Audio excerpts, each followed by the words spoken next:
Yeah. Yeah. Well. Well, man. Well, dog. It's on. We've started. It is begun. Welcome to podcast episode 3. Episode 3. Ugh, gross. So, featuring the squeakiest possible chair. Sounded kind of weird. All right. So I got this new table, right? Well, it's my grandma's, but it's a table for cards. Some might call it a card table. Yeah. How the tables have turned. You didn't take. I forgot to take. I was gonna take an Instagram boomerang video of a record spinning. I'll still do that. I've got enough that I can afford to do that whenever.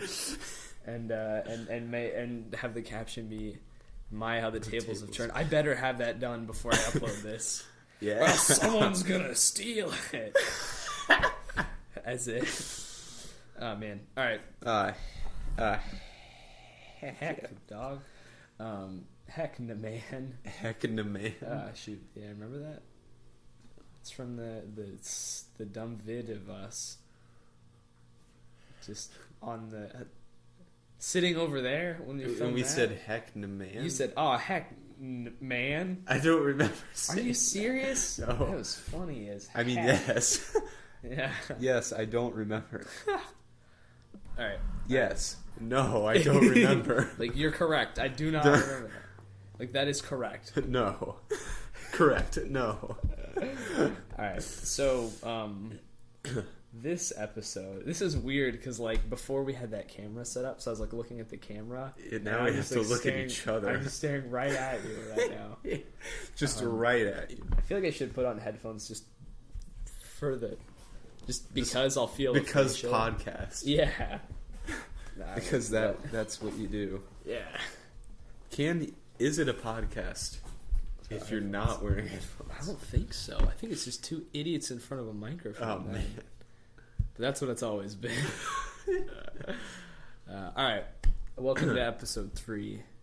Is this the third one? Yeah, this will be the third one. The theme of this one, or the topic, is going to be our music tastes throughout the years. Our musical journey. We'll call it our musical journey. I guess we'll just take turns then. All right. To a degree. Did you want to go first, or do you want me to? Hit me with it. As in, ask you questions, or you want to? No, you to go. Yeah, okay. You go. So I don't know how much of this you'll know, which is why I think it's going to be interesting, because I don't really know your music taste from when you were younger. But I'm sure I've told you some of this. So I started playing guitar, which is the first instrument I played. Okay, I'll give a little more backstory. So yeah, I mean, this is gonna take some time. Yeah, how are we gonna draw a line here? We're not. This is endless. I could probably wrap mine up in an episode, if that. We can always cut it though into separate parts. By the way, that's a good point. Maybe we should. Oh yeah, water. Yeah, water. Yeah, I'll edit that out. And of course, knowing me, I'm gonna leave in the part where it says I'll edit that out, but not leave the stuff that I edited.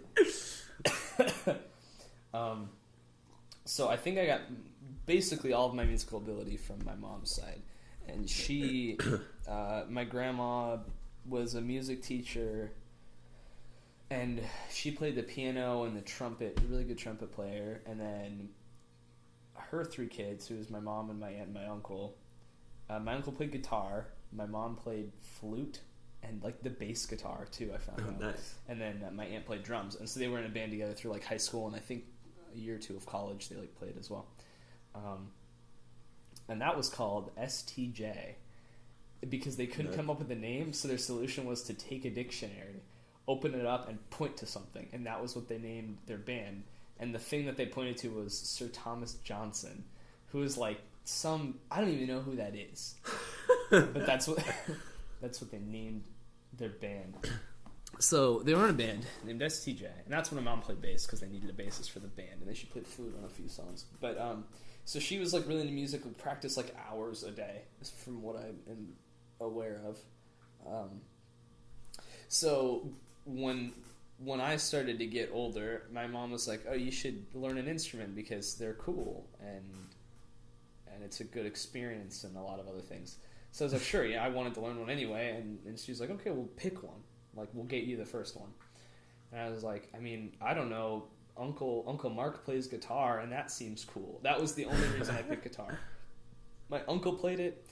I don't even know that I'd heard him play it at this point. But I just remembered thinking it was cool that he did, and he was really good. So I was like, you know what? I'll pick guitar. So I got an acoustic guitar for Christmas. My birthday's like shortly after Christmas, so I think it was right before I turned. It was either before I turned 8 or before I turned 9. And I think it was right before I turned 8 because I remember playing guitar when I was 8, and it was like a Walmart like kid-sized guitar, and I played that thing for like a few years before I upgraded. And I started taking lessons with a guy named Eddie Molina, who works at Guitar Ranch. Oh, nice. Is that he still works there? He's kind of quiet and has long hair and. Yeah, I think so. Okay. Kind of reserved, bigger guy. You mean like? Yeah, like. Oh like, no! Okay. Really? Yeah, I don't know who you're talking about. Huh. I'm thinking about like the. I thought he had longer hair. Owner, co-owner. Or... I haven't been there in a long time. I don't know. He might not even work there anymore. But I haven't seen him in like probably 7-ish years. Or no, I saw him a few years ago, but I didn't recognize him because I was so young at the time when I took lessons. And he's like, "Hey, like, you remember me? I like taught you guitar." And I was like, "Oh yeah." And he's like, "Yeah, how are you?" And all that stuff. And so I took lessons with him for I think about a year, and then we started with classical because I obviously didn't have any. At this point, I wasn't listening to any music like at all, really. My parents didn't really have music on around the house, except for like at dinner we'd have like jazz and stuff. Like nothing specific. And my parents wouldn't like buy music very much, so we just always listened to the same thing. So I've been taking lessons for like a year, and I didn't feel like I was like progressing very much. So, and I think I'd like reached the limit of what this guy could teach me, like for my age and stuff. So he's like, "Hey, you should check out a guy named Dave Phillips in the area. He's like really good, and like is way more advanced than me and stuff. And like he'd be able to continue your teaching." So I was like, "Sure, I'll try it out." And I took one lesson with him, and I learned like 4 times as much in one lesson. Wow. That I did with Eddie. And I remember like walking out of the lesson thinking like that was incredible. Like Eddie was good, but Dave was like just taught me so much. He'd just been teaching more. He's so much better at it as a teacher. And so I was like, wow, that's cool. I'll go with this guy. So I switched to him, and then I took lessons with him until I was like, I think 18, maybe 17 or 18. Like later in end of high school, I stopped because I was getting too busy because I was taking like college classes at the time. And I also kind of. Well, I'll get into that in a minute because that's a longer story. So I started with classical. Played classical for a long time. Probably the first like 4 years. I want to say I was 12 or 13. Man, my throat is just like real weird now. My throat is real weird now. Yeah. I want to say I was like 12 or 13. So I'd been playing classical, and it was very much like I didn't dislike it, but it became a chore. Because classical's boring when you're a kid, and still kind of is now, unless it's like really good. So I was like playing songs, and my mom would like make me practice like 30 minutes a day. I think was the limit, and so I'd always set a timer for 30 minutes and just like set it and then like just play. As soon as it went off, I'd be like, I'm done, I can stop playing. And then I remember like one day I was relatively a quick learner, like a pretty quick learner because probably the musical like stuff that ran through my family. And then I was, from what I was told, and I mean my parents are very supportive, so they may have just been saying this, but everyone said I was like pretty good for my age, like surprisingly good, which I don't think is necessarily true, but I was fairly young and I learned quickly, so maybe it was true. So, I remember like playing one day, like the same piece I'd played over and over, and classical is all about you read what's on the page, right, and you play exactly that. And then I figured out one day that you could add like intonation and like personality, right. And then I played the song that way, and I was like, holy Moses, this is like a different song. I remember like that being a specific point where I like learned that you could add a little bit of your own personality to a song that's already written and make it way better. So I like called my mom and I was like, check this out. And she's like, wow, like you learned that now. That's cool. I can't remember how well. I was probably like 10 or 11 at the time. But I remember that being like a big point in my musical career, I guess. So at that point, I'm not really listening to anything. And then my guitar teacher comes to me and says, hey, I want to have like student recital. Okay, we'd been having student recitals like maybe once a year at Coffee Amici, and I said I'd done it for the past few years, all classical stuff, either just a solo or duets, and it was fun. It was really nerve-wracking. I hated doing it until it was over, and then I loved it, like all nerve-wracking things, and then about, I think it was like 12, Dave said like, hey, I want to start like putting a band together with like all my students. Would you be interested in learning like some like rock guitar, like classic rock? And I was like, sure, I've never done it before. And he gave me the song Little Wing by Jimi Hendrix to learn, which has like a really cool guitar part in it. So I learned that, and apparently I was like really good at it for like a 12-year-old, I guess, from what I've been told. Which that video exists on YouTube. Oh, nice. And I'll believe this, but is playing bass in the background, and his hair is like here. So I'll show you that at some point. So that was neat. And then I liked that. So then I started like really enjoying guitar again, like I had used to with classical, because I had never done anything that involved anything that was more than like less than like 100 years old at this point. Right. And so it was just a really cool like new genre to play. Still didn't really like listen to anything of the genre outside of what I was learning, but I'd learned quite a few songs at this point. So we had done like a lot of like Cream music. ZZ Top was a few that I did. Pink Floyd, we did a few like bands that I wasn't super familiar with, but Dave was like Money. Pink Floyd. Money. Yeah, I don't think we ever performed it, but I learned it. Okay. Cool. Yeah, because that's in like 7/8 or whatever. It's like really weird. Yeah. So over the course of my lifetime, I got like pretty good at soloing and stuff. And rhythm guitars, it was all chords in that day. So literally chords and solos. And there were like 3 of us that took lessons that were really good at like soloing and leads and stuff. So the 3 of us would basically all just take turns. And those shows were awesome. We did quite a few of those up until I was like probably 16 or 17. I did that. So that was like the next 4 years. And then at like 16, so during this time I started listening to indie music because my friend Isaac was like really, really big into indie. And that's all. I had never listened to music of my, like I'd never like gone online and been like cool music and just like listened to it. I'd only ever like really listened to what other people were listening to. So since he was my closest friend and that's what he listened to, that's just what I started listening to. Yeah. Right. Okay, so you said you were 16? I was probably when I started listening to indie, I was probably like 14 or 15. Okay, so like up how until old or no, what year would that have been? That would have been, oh man, I'm 20 now, like 2011, 12-ish, probably. Seems about right. I remember, like, Jared, Isaac's brother, mentioning, like, you and Isaac, like, he's like, yeah, they're, like, really into, like, Iron and Wine and stuff, and, like, they play guitar, and they're, like, really good. Yeah. Like, I think that's the first time I, like, ever heard about you, like, really? Like, playing guitar and being really good. Huh. It was Jared Dryden. Nice. Yeah, I never really got into Iron and Wine. That's like Isaac's favorite band. They weren't bad, but they just weren't upbeat enough for me to really like glom onto. Right. But I remember Jared had learned about a band called Local Natives at college and told Isaac. And Isaac told me, and I have the vinyl now because that was the first vinyl I got because I like absolutely loved the album Gorilla Manor. It was like really, really good. At least it was in the day. I think it still holds up to time. At least for me, it's probably nostalgia though at this point.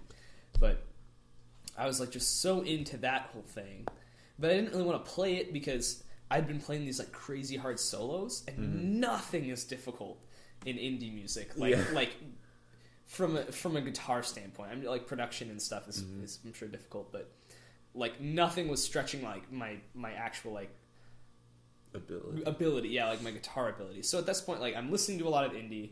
I got a turntable, started getting those and stuff, and I was also kind of listening to. Well, I'd started playing Minecraft around this time too, and I remember like hearing the music in that for the first time, and I was like, "Wow, I've never heard video game music that is well done." Because at this point, video games were still... I think this was around the turning point of where video game music started becoming, like, basically a film thing. Score. Yeah. Like, because before it was still very much like, you just need a melody in the background. Right. And at this point it became like... You need background noise. Yeah, at this point it became, like, a way of setting the mood. Yeah. Specifically with Minecraft. Like, I don't know if you're that familiar with it. The songs are, like, 2 minutes. Actually, I have the vinyl. I should play that at some point. The songs are, like, 2 or 3 minutes. They're very ambient and atmospheric. And, I mean, you're playing in a world where you're the only living creature and there's just these mountain ranges, right? So it fits so well. Right. It also only plays at sunrise and sundown. So it's silent the rest of the time. So it'll be silent and you'll just be walking around, you'll see the sunrise on the horizon, and then this music will start playing. And I was just like, wow, I've never seen anything, like, really encapsulate a mood that well, specifically in a video game. So at this point I was like, okay, video game music is, like, getting really good. So I got really into C418 then. I got really into Fez. I think I showed you that game once. That soundtrack, same thing. It fits so well. Sword and Sorcery music from that, have that vinyl. That one is like really good. And it just sets the mood. And since I like video games, it's a lot of nostalgia. So that carried over when I listened to the music outside of the game. So I was listening to that and indie music at the time. Fleet Foxes. I remember like one of the first times I saw you. We met, maybe it was Sweet Frog or something, but we were hanging out with the Welkers, and you guys all went back to the Welkers to watch a movie, but since I didn't really know them that well, like, they didn't invite me, which is fine. I didn't expect them to, and I was younger and everything. But I remember you, like, making, like, good... I assume good-hearted ribbing of, like, oh, you're gonna go blow-dry your hair and listen to Fleet Foxes. And I was like, yes, I literally did that. That's literally what I'm going to do. Yeah, I had done it earlier that day. That was, like, one of the first times I'd talked to you. Oh, that's such a good joke. In years. Yeah, no, it was so funny. So, I had a pink hairdryer. Yeah, no, that was all real. That actually happened. Oh, that's so good. Yeah. So, all that happened, and then at this point in my guitar career, I kind of got sick of, classic rock, because the classic rock is so different from indie that I just, like, didn't really like classic rock anymore. So I never listened to it for fun. So I had remembered hearing about an artist called Andy McKee from Dave, because he showed me a video of him doing all the tapping. He's, like, the one that was one of the first few that did a lot of tapping and stuff and got really big for it. And I heard drifting, and I watched the video, and I was like, there's no way I can learn this. And then I, like, watched it again, like, a year later when I was, like, 15, 16, and I was like, I'm going to learn this. I'm going to try to learn this. And it was way easier than I expected. Probably because I had a lot of technical skill at this point. But even still, I had to relearn because tapping was unnatural and all that stuff. So I had to, like, relearn skill, or, like, learn new skills. But I think just the general like ability that I had made it fairly simple, but it still looked really complex. So once again, everyone that watched me is like, "Wow, this guy's a guitar virtuoso." Like I wasn't. I was just fairly skilled. Yeah. But everyone thought I was like incredible. So then I started learning that and like Antoine Dufour and Michael Hedges, and I started writing some stuff like that. and I was like actually doing like really well with fingerstyle. And so from like 16 to like 18, 19, I did fingerstyle like exclusively. I like didn't touch my electric guitar for years. And I got a new acoustic guitar because this is my first full-size acoustic guitar. All the rest had like smaller bodies or like were kid guitars. And so this is the first one I was like, I'm getting into the style. I actually needed a bigger guitar body to do the tapping. Oh, right. That was my holdup because I remember like trying to learn it and the guitar body was so small the tap didn't sound right. And it was like really hard to do because it wouldn't balance. And I was like, I need a actually bigger guitar. So I thought that was interesting. So I'm still listening to like ambient atmospheric music and like the video game stuff, and then indie rock like a lot at this point. And then let's see, I'm like 18. Man, I'm getting close to being caught up. Oh, and so at this point then I played like 2 shows at Coffee Michi where I did fingerstyle guitar. And also back in there a few years, I like bought a bass guitar and started learning it. Nothing really crazy with that. I learned basic bass guitar. And then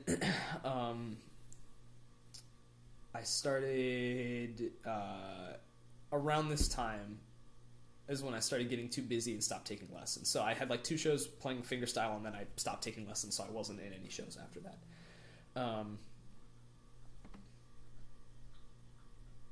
Yeah, that takes care of all my lesson, like my formal training, I guess. Right. For the guitar. And then after that, I did more fingerstyle. And the other reason I quit was because Dave had never done fingerstyle. That was new to him. And he's like, I know someone else in Finley that does this that could teach you.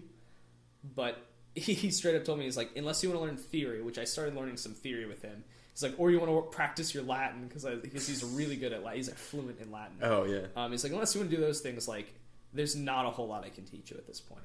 Basically, I would show up to my lessons and he'd say, what have you learned? And I would be like, this. And I'd play a song and be like, good. I'm not hearing those notes because it's a little muffled. I'd be like, cool, I didn't notice that because I'm on the other side of the guitar. Right. And then he'd be like, sounds good. What else are you working on? And I'm just like, yeah, a few other of these songs. And he's like, cool. And then I started writing some stuff and he's like, show me what you're writing. And he like gave me some advice. And then he's like, it's not a whole lot I can teach you now. And I was like, really weirded out because this guy was really good, just not at what I was going for. So, and he was like, "Yeah, dude, keep it up. Like, I haven't seen anyone do this kind of stuff around here. So, good on you. But we're just friends hanging out at this point." So I stopped lessons with him, and I still go to the shows that they play because I still see him. The weird thing is, like I said, when I was playing, there were like 3 really good soloists that would like play like really good guitar leads, and now there's like 1 that's decent. Like, I don't know if we were just a good crop or what, or we were all talented or what. But like, I started playing my first leads at like 14. This kid was like 18 and not doing too super great. And I was just like, I mean, he's still good, but like, not to toot my own horn, but he wasn't at the tier of me and my peers at the time. And I remember thinking that was really odd. Like, I don't know. I think he just has, not too many people right now that are like into what we're doing or what we were doing. So I thought that was interesting. And my dad takes lessons from Dave. I've been taking lessons from him for like 6 years now. And so I still communicate with Dave through him, which is funny. He checks in every once in a while, message me like, hey, how you doing? What are you working on? And all this stuff.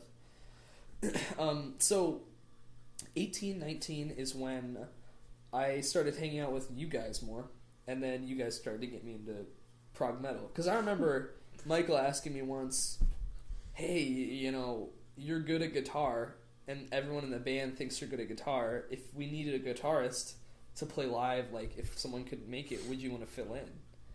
And I remember telling him, no. It's like, no, I don't really like that kind of music, and it freaks me out. And I have never played any kind of metal music, so I didn't know anything about that. I didn't know how. I'm sure I could have done it, but I didn't know how difficult it would be to learn. And so I just like straight up said like no. And then I started listening to. I think Chan was the one that really was the bridge between, I guess, indie and prog, because up until then I hated distorted guitars. Like, just the sound of its distorted guitar, unless used like in a really, really specific way, like at the end of a song to like build up or whatever. Yeah. I really, really didn't like it. I was all about relaxing, peaceful music. I hated aggressive music. And then Chon, obviously, a lot of their music's clean guitar. Right, so I really glommed onto that because I was like, this is cool. It's clean guitar. It's like everything that I wanted, but it's more technical. It's like stuff that would challenge me. Yeah. And it was challenging to listen to and stuff like that. Yeah. I tried to get into Animals as Leaders. Seth showed me Animals as Leaders and Pliny a while back, and I did not like it. Really? Which I think is weird because they're like two of my favorites now. And then I started like listening to Animals as Leaders more, and like still didn't like it but could respect it for what it was. Intervals, same thing. I didn't really. I love the song Epiphany from the first EP. Yeah. But everything else I was like, I wasn't a huge fan. And then I just started, and Polyphia, I did not like Inspire. I only liked a few songs on Muse if I was in the right mood. Right. I remember like putting on Polyphia and like, yeah, this is pretty cool. And then I remember like putting it on the same day, and I was like, I need something like mellow and quiet, and I switched like C418 like piano music. And I remember thinking that was weird. Oh shoot, I totally missed a section of time. The section of time that I was into indie, I also started writing like piano and electronic music, and that was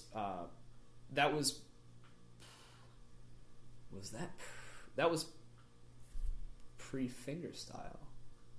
No, that was post-fingerstyle. Because I remember I got fed up. That was just recent. That was more because I remember.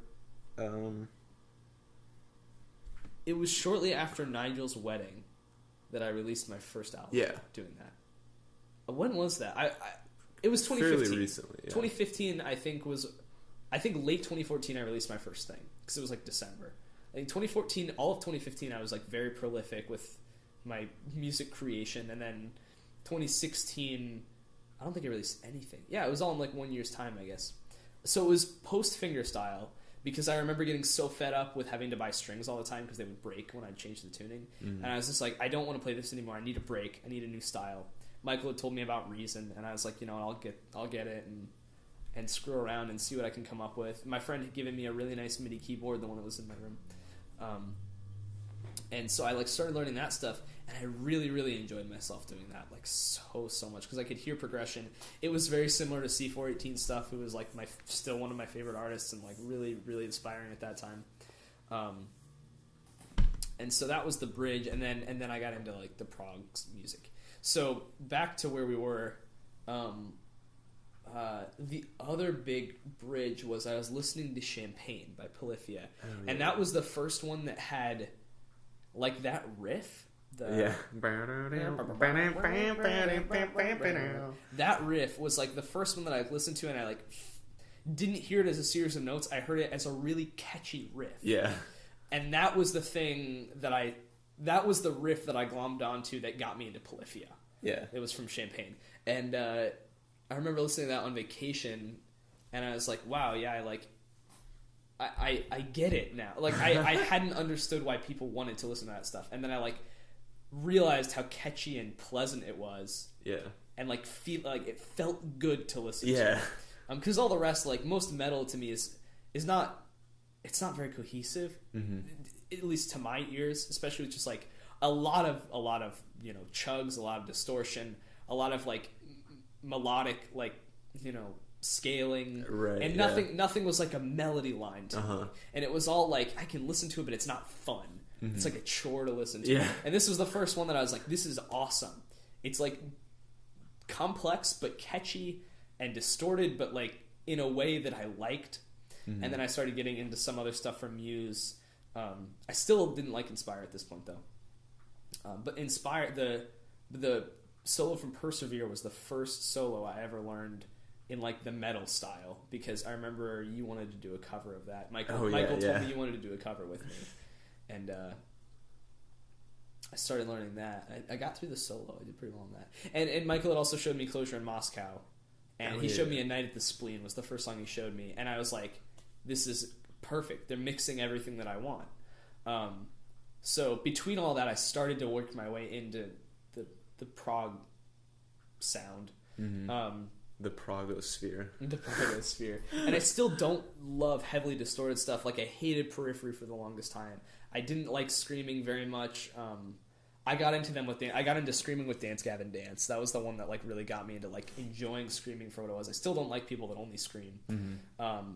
And then I started like really listening to like Periphery's like compositional tone, and it's like someone posted a meme of like all these like different bands. I think Polyphia reposted or something. Oh, yeah. But one was like it was like all SpongeBob images, and one was like Periphery, and it was them playing at the Bubble Bowl or whatever, and like on like all that like heavy like full orchestra like sound, anthemic. And that's where Periphery really shines in my eyes, and their cohesion as like through the albums I love. So I have to be in the right mood to listen to them, but I like really, really respect them now. Got way into Pliny again, and now he's one of my favorites. Stayed into Chan, got way more into Polyphia ever since Renaissance, and then I got into Inspire after I went back to it and realized just it was so good, and I just missed it. Because once again, it's like following themes. Like, it was beautiful. I love that album. Yeah. So, and now, and then I started to you showed me Flume and Porter Robinson, and I learned about Vaporwave,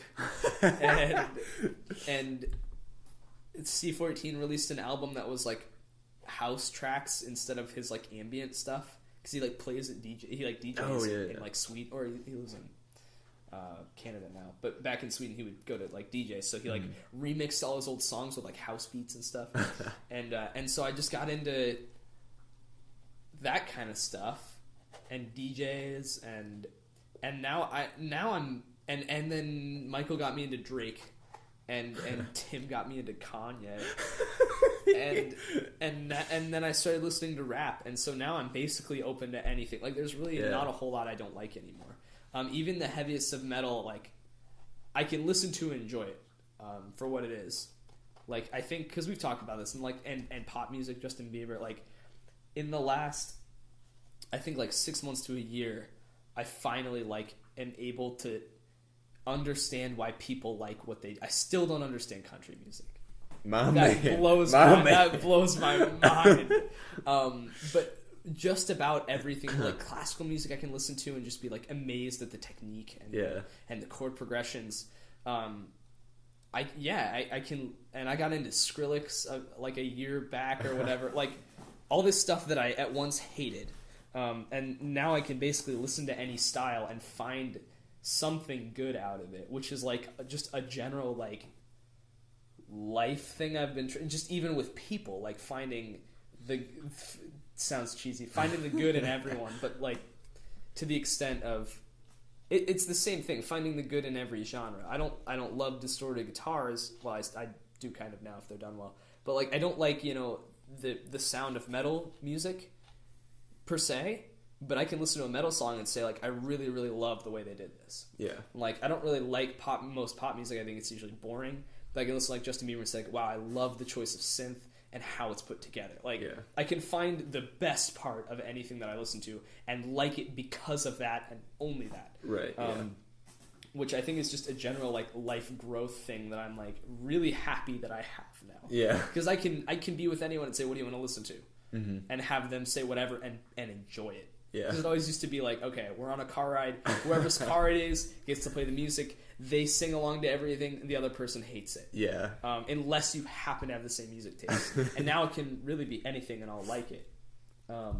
Yeah. So I think I've reached the threshold where everything is good now, to a certain extent, and then we're trying to kind of mix genres together now and add some like the prog metal sound with like the electronic sound that I've loved for years, and yeah, I'm thrilled. Like I couldn't be happier about the choices that, you know, the world has been making with music lately, I guess. So yeah, that's interesting. Yeah, I think that pretty much gets you up to date on everything. Nice. I also started getting into math rock a few months ago, maybe like a year ago, and I got into like Enemies and Covet. You showed me Covet, and like that, like kind of like Chan, but less aggressive, like more really close to ambient, but very technical. More like that, and that was like perfect. Technical post rock. Yeah, post rock. Yeah, dude, I got into post rock too because like Explosions in the Sky. Oh yeah, dude. Have you listened to Caspian?